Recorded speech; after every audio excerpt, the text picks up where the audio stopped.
Hello everybody, कैसे हैं आप सब। ये हमारी मंथली जेएंड के करंट अफेयर सीरीज़ का 6th वीडियो लेक्चर है। अगर आप इस चैनल पर पहली बार आए हैं तो आप हमें सब्सक्राइब करके हमारे साथ जुड़ सकते हैं। आज के सेशन में हम फरवरी मंथ के कुछ इम्पोर्टेंट करंट अफेयर्स डिस्कस करेंगे। ये हमारे आज के सेशन के कंटेंट्स हैं। चलें आगे बढ़ते हैं। दोस्तों, फरवरी मंथ के प्रोग्राम्स एंड इनॉग्रेशंस में सारस आजीविका मेला एक इम्पोर्टेंट प्रोग्राम बन जाता है। इसको Jammu and Kashmir rural livelihood mission यानी कि JRLM ने ऑर्गेनाइज किया था। ये अपने आप में ही JKRLM का पहला ऐसा प्रोग्राम रहा है। दोस्तों, ये प्रोग्राम 4 फेब से लेके 14 फेब तक चलता रहा। अगर हम इस प्रोग्राम का वेन्यू देखें तो वो बागे बहू जम्मू में रखा गया था। अगर हम इस प्रोग्राम का मकसद देखें तो इस प्रोग्राम का मकसद प्रोवाइड करना था एक platform for the rural artisans, जहाँ पर वो अपने स्किल्स और अपने प्रोडक्ट्स को शोकेस कर सकें और सिमिलरली एक मार्केट डेवलप कर सकें ताकि वो अपने प्रोडक्ट्स वहाँ पर सेल कर पाएँ। चलें आगे बढ़ते हैं।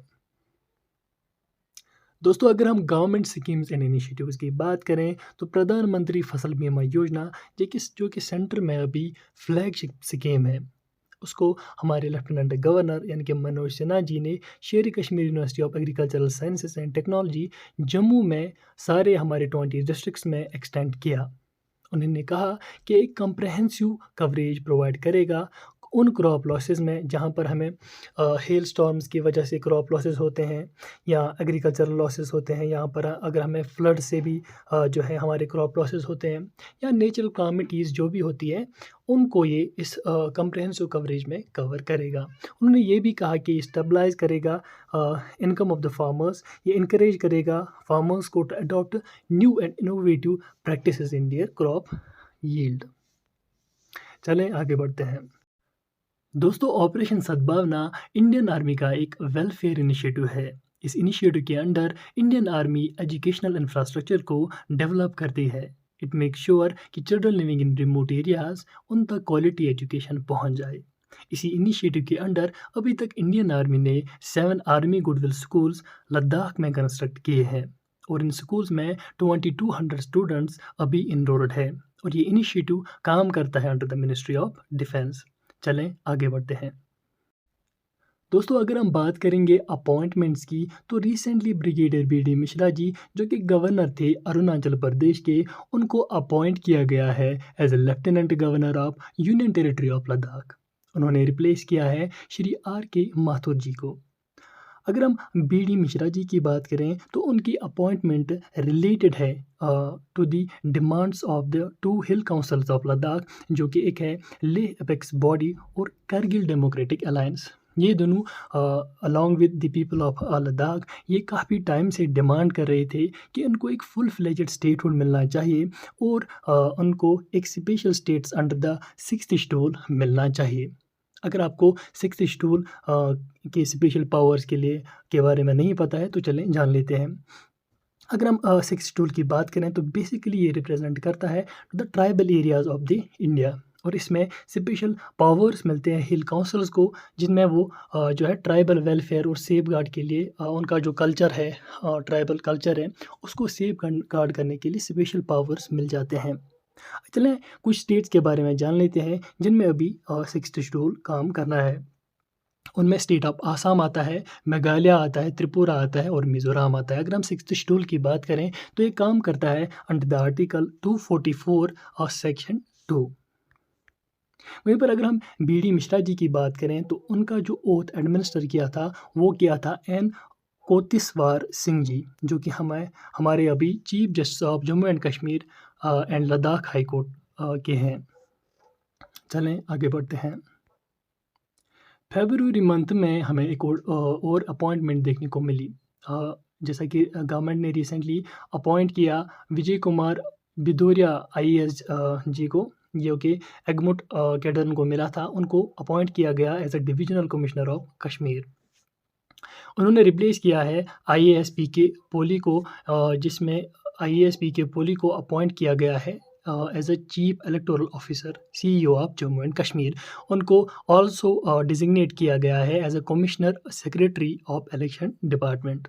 चलें आगे बढ़ते हैं। दोस्तों अगर हम अवार्ड्स एंड सपोर्ट्स की बात करें तो इंडिया का सबसे बड़ा विंटर स्पोर्ट्स कंपटीशन यानी कि थर्ड खेलो India national winter games 2023 recently India के सबसे खूबसूरत स्की रिजॉर्ट यानी कि गुलमर्ग में ऑर्गेनाइज किया गया था। The winter sports carnival start हो गया था 9 फरवरी को, जिसमें से मोर देन 1500 एथलीट्स ने रिप्रेजेंट किया था 29 स्टेट्स एंड यूनियन टेरिटरीज को, जिसमें से 10 डिफरेंट स्पोर्ट्स गेम्स खेली गई, जिसमें alpine skiing, nordic skiing, snowboarding, snow shoe, ski mountaineering, ice hockey, ice skating, ice stock, curling, bobsleigh and bandy जैसी गेम्स को खेला गया। इनमें से टॉप 5 टीम्स भी सिलेक्ट की गई, जिसमें से जम्मू एंड कश्मीर की टीम ने टॉप किया, फॉलोड बाय महाराष्ट्र, उसके बाद हिमाचल प्रदेश, उसके बाद आर्मी की टीम, उसके बाद हरियाणा। अगर हम मेडल्स की बात करें तो सबसे ज़्यादा मेडल जो है वो जम्मू एंड कश्मीर की टीम ने जीते, जिसमें से उन्होंने 26 गोल्ड मेडल जो है जीते। उसके बाद महाराष्ट्र, सिमिलरली फिर हिमाचल और आर्मी और हरियाणा आते हैं। चलें आगे बढ़ते हैं। दोस्तों अगर हम विमेंस प्रीमियर लीग 2023 की बात करें तो कश्मीरी क्रिकेटर जैसिया अख्तर को सोल्ड किया गया दिल्ली कैपिटल्स को on the cost of 20 lakhs. अगर हम जैसिया अख्तर की बात करें तो ये ब्रारीपुरा विलेज ऑफ कश्मीर से बिलोंग करती है। Jasia Akhtar previously women's T20 cricket in 2019 में भी सिलेक्ट हो गई थी। चलें आगे बढ़ते हैं। जम्मू एंड कश्मीर की गवर्नमेंट को tourism brand of the year award मिला recently for the revival of tourism at SATTE. अगर आपको सैटे की फुल फॉर्म नहीं पता तो ये है south Asian travel and tourism exhibition. अगर हम एडिशन की बात करें तो इस सैटे का ये 30th एडिशन रहा था। चलें आगे बढ़ते हैं। दोस्तों achieving another feet J&K bank को अवार्ड मिला है for the outstanding performance in digital payments during financial year of 2021 और 2022। उन्होंने second highest percentage of digital payment transactions record किए हैं in small and micro category of private sector banks. चलें आगे बढ़ते हैं। दोस्तों अगर हम मिसलिनियस की बात करें, ये एक जैकपॉट इंडिया के लिए माना जाता है। जियोलॉजिकल सर्वे ऑफ इंडिया ने रिसेंटली डिक्लेयर किया है कि उनको J&K के रियासी डिस्ट्रिक्ट में 5.9 million tons of lithium deposits मिले हैं। उन्होंने ये रिसर्च कुछ साल पहले ही शुरू की थी after the abrogation of article 370। चलें आगे बढ़ते हैं। दोस्तों अगर हम G20 की बात करें, रिसेंटली J&K की जो गवर्नमेंट है उन्होंने मिनिस्ट्री ऑफ एविएशन से कांटेक्ट किया है। उनका प्लान है कि G20 समिट का जो एक वेन्यू J&K में जो रखना है उसके लिए उन्होंने मिनिस्ट्री ऑफ एविएशन से कांटेक्ट किया कि वो यहाँ पर एयर एम्बुलेंस जैसी फैसिलिटीज़ जो है प्रोवाइड करना चाहती है। उनका कहना है कि ये जो एयर बस जैसी या एयर एम्बुलेंस फैसिलिटीज़ है ये प्रोवाइड की जाएगी for the any type of health emergency if required. चलें आगे बढ़ते हैं।